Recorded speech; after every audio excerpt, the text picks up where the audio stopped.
Hi అండి, అందరూ ఎలా ఉన్నారు? బాగున్నారా? నేను మీ ధనానండి. వెల్కమ్ టు ధన వ్లాగ్స్. ఈరోజు అయితే మా చేలో అయితే పారంగడ్డి తడపడం అయితే చూపిస్తున్నాము. చూడండి, ఇదైతే పారంగడ్డికి వాటర్ అయితే పడుతున్నాడు మా నాన్న.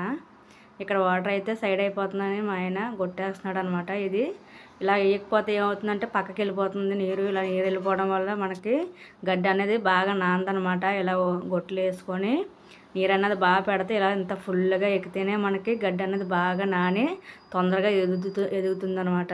చూడండి, వాటర్ మొత్తం అంతా కూడా పారంగడ్డి, ఇది సొమ్ములకి వేసుకునేది అనమాట. అక్కడైతే మా నాన్న చూడండి తడుపుతున్నాడు. ఇలాగా మనకి ఏ బొడ్డుగా బొడ్డు చిన్న చిన్న బొడ్ల కింద కట్టుకొని ఇది ఏ బొడ్డుగా బొడ్డు పైపులు అనేది వేసి ఇలా వాటర్ అంటే పెట్టాలా. చాలా కష్టమండి నీళ్ళు ఇలా పెట్టి తడపడం అనేది. ఇది వ్యవసాయం చేసే వాళ్ళకే తెలుస్తుంది, చాలా కష్టంగా ఉంటుంది.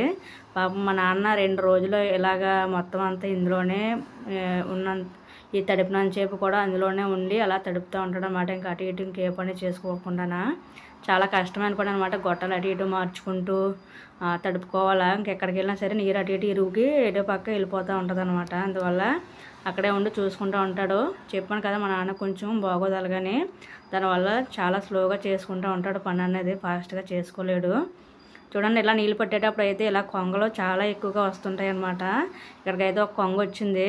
అక్కడ అలా వాటర్ పట్టేటప్పుడు పురుగులు అటు పైకి వస్తూ ఉంటాయి కదా, అవి తినడానికి అని చెప్పేసి కొంగలు అనేది ఎక్కువగా వస్తూ ఉంటాయి. చూడండి ఎంత బాగా కనిపిస్తుందో పచ్చని పొలాలలో. ఇక్కడ చుట్టూ చూసారా, కొండలు, పచ్చని పొలాలు, చేలు, చెట్లు అన్నీ ఎంత అందంగా కనిపిస్తుందో. మీకు వీడియో నచ్చినట్లయితే ఒక లైక్ చేయండి. అలాగే నా ఛానల్ ఎవరైనా ఫస్ట్ టైం చూస్తున్నట్లయితే ప్లీజ్ సబ్స్క్రైబ్ చేయడం మాత్రం మర్చిపోకండి. Thank you for watching.